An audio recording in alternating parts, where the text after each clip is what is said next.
The blood had turned black on the nylon straps, frozen solid for 5 winters under 2 tons of granite.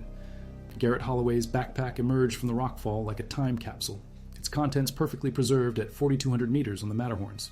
North face. Inside the main compartment, rescue workers found a half-finished letter that started with, "Dad, if you're reading this, I screwed up." The ink had frozen mid-sentence, leaving the rest of his final thoughts trapped in an unfinished word. Garrett weighed 127 kilograms when he made the office bet that killed him. His co-workers at the Munich consulting firm had nicknamed him Big G for his habit of finishing everyone else's lunch. At 34, he'd never climbed anything higher than his apartment stairs, but when his manager joked that Garrett couldn't tag a mountain if his life depended on it, Big G put 500 euros on the table and declared he'd summit the Matterhorn within 3 months. He gave himself exactly 21 days to transform from office worker to alpine climber. The training schedule Garrett created would have challenged an Olympic athlete. He ran 15 kilometers every morning before work, spent lunch breaks, doing pull-ups in the parking garage, and climbed indoor walls until his hands bled. He lost 18 kilograms in 3 weeks, dropping from 127 to 109, but his body composition charts showed he'd burned through muscle mass along with fat. His resting heart rate had dropped to 45 beats per minute, but his grip strength had deteriorated by 30%. The rapid weight loss left him looking gaunt rather than fit, with loose skin hanging from his arms like deflated balloons. Garrett booked his Matterhorn attempt for September 15th, knowing the weather window was closing fast. Professional guides refused to take him, citing his complete lack of alpine experience, so he hired a local named Klaus Brenner, who specialized in confidence building rather than technical instruction. Brenner took one look at Garrett's gear, mismatched collection of borrowed equipment that included crampons 3 sizes too large, and offered to postpone the climb until the following season.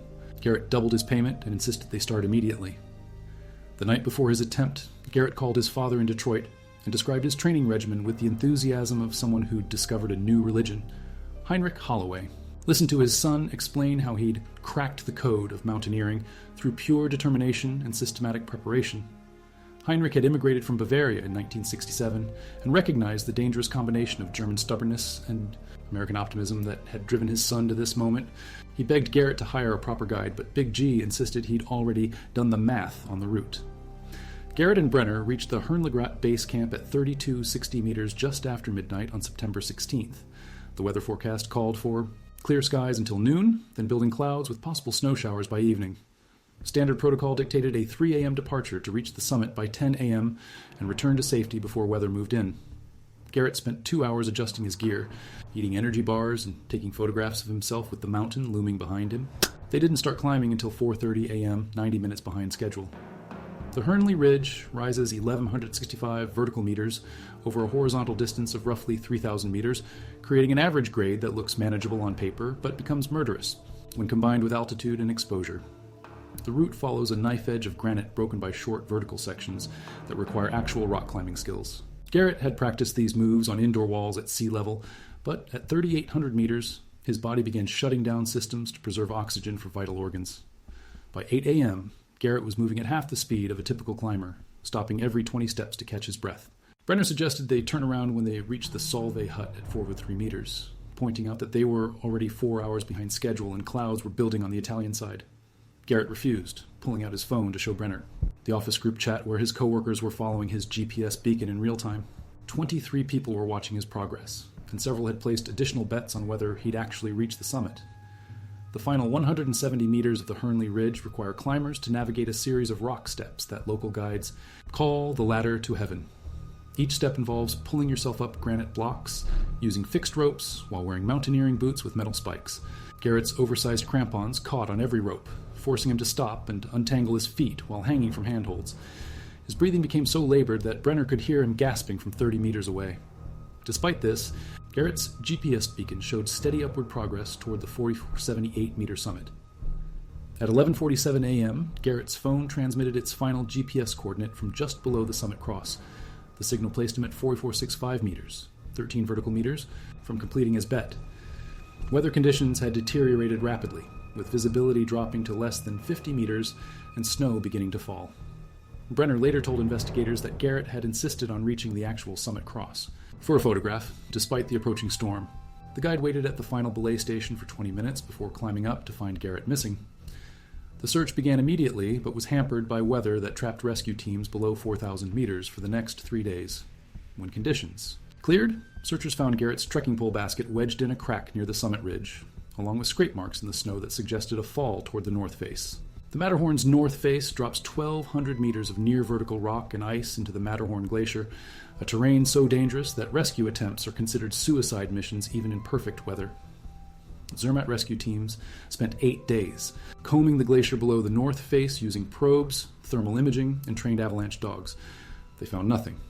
Garrett's GPS beacon had either been destroyed in the fall or buried too deeply under snow and ice to transmit a signal. His travel insurance policy, which he'd purchased specifically for the climbing attempt, paid out after the standard 7-day search period expired without finding a body. Heinrich Holloway flew to Zermatt and spent 3 weeks walking the valley. Floors. Interviewing every mountain guide and helicopter pilot in the region, he offered a €1,000 reward for any information about his son's location. But the consensus among local experts was that Garrett had fallen into a crevasse or been buried by rockfall in terrain where recovery was impossible. Heinrich returned to Detroit carrying only Garrett's passport and the receipt for the summit attempt he'd paid for but never completed. The Matterhorn claims an average of 12 lives per year, but most bodies are eventually recovered when glacial movement or seasonal melting exposes remains in accessible locations. Garrett's case became unusual for its complete lack of physical evidence beyond the single pole basket. Conspiracy theories developed among online climbing forums, with some suggesting Garrett had faked his death to escape gambling debts or had been murdered by his guide for insurance money. These theories were debunked when investigators confirmed Brenner's whereabouts during the entire incident and verified that Garrett's financial situation was stable. In spring 2018, exactly 5 years after Garrett's disappearance, a preseason route maintenance team was clearing rockfall from the Hernley Ridge when they noticed blue fabric protruding from beneath a pile of granite slabs at 4,200 meters. The rocks had apparently shifted during winter freeze-thaw cycles, exposing part of a backpack that had been completely buried. It took 4 men with crowbars 6 hours to extract the pack without damaging its contents. The backpack contained Garrett's wallet, passport, energy bars that had turned to powder, and a waterproof notebook with 17 pages of detailed climbing observations. The final entry, dated September 16th at 11:30 a.m., read, "Klaus says weather turning bad, but summit so close. Dad always said finish what you start, going up alone. If something happens, tell him I made it to 4465, and that's close enough." The sentence ended mid-word, suggesting Garrett had been interrupted while writing. More disturbing than the unfinished note was the condition of the backpack itself. Both shoulder straps were saturated with dried blood that had penetrated completely through the nylon fabric. The blood pattern suggested it had come from above, as if someone wearing the pack had suffered a severe head or upper body injury while the pack remained in position. Forensic analysis confirmed the blood matched Garrett's DNA from samples his father had provided 5 years earlier. The location where the pack was found created more questions than answers. The site sat directly below the summit ridge, but hundreds of meters from where the pole basket had been discovered. For the pack to reach this position, Garrett would have had to fall in a completely different direction than the initial evidence suggested. Mountain rescue experts calculated that a fall from the summit area could not have deposited the pack at the discovered location due to the intervening rock formations and ledges.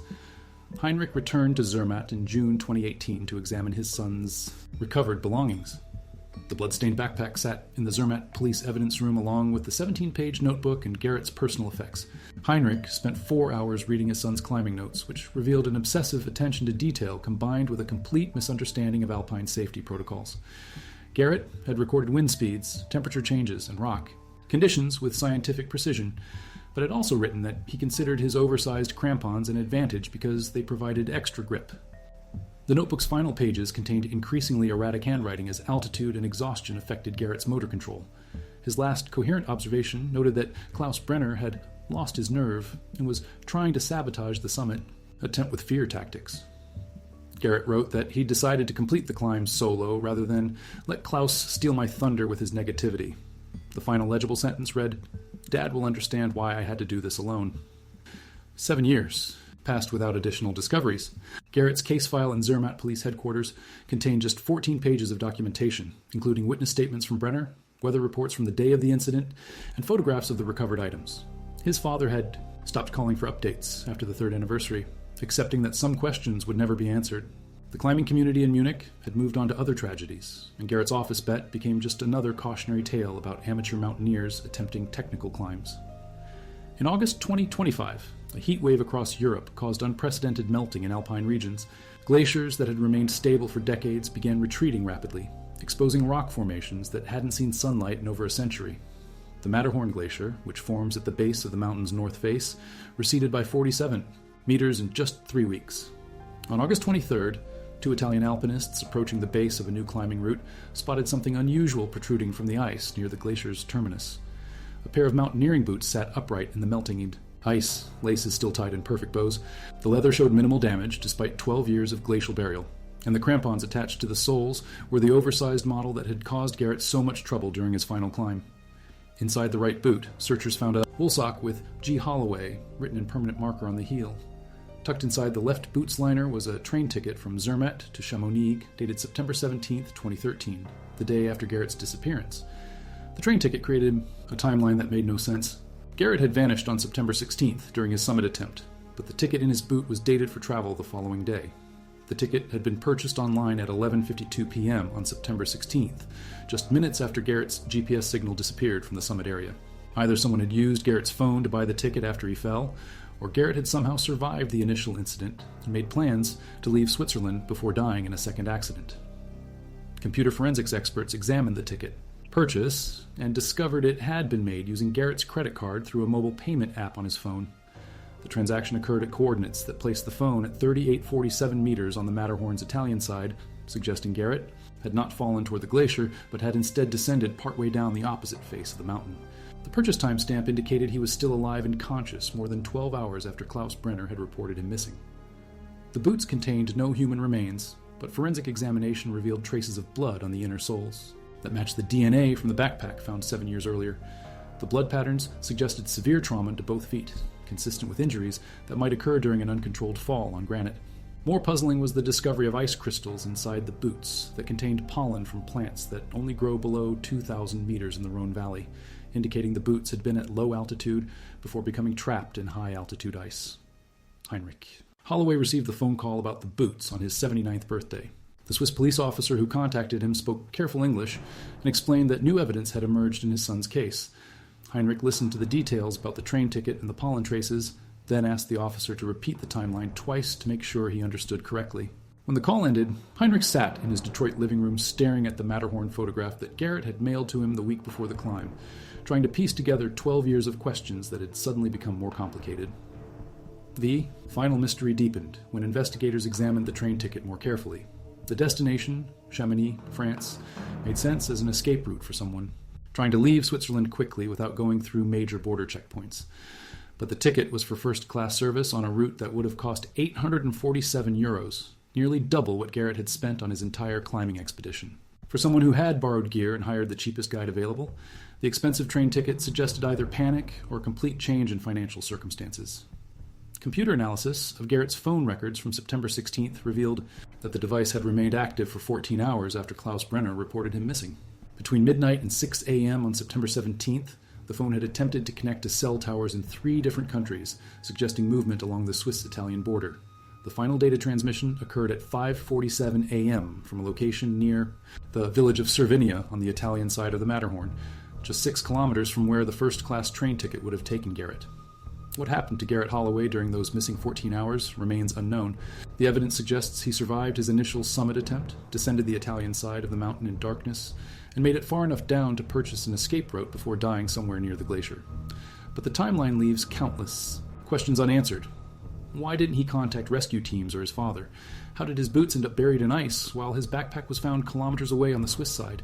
And why did someone who had never spent more than 200 euros on a single purchase buy a first-class train ticket in the final hours of his life? The Zermatt police have officially closed Garrett Holloway's case file. His death certificate lists the cause as mountaineering accident with complications from exposure, and his remains are considered unrecoverable due to glacial burial. But Heinrich Holloway has hired a private investigator to examine the evidence that emerged 12 years too late. The investigation continues, driven by a father's need to understand how his son's body could end up in 3 different locations, and why Garrett spent his final conscious moments planning a trip to France instead of trying to get home.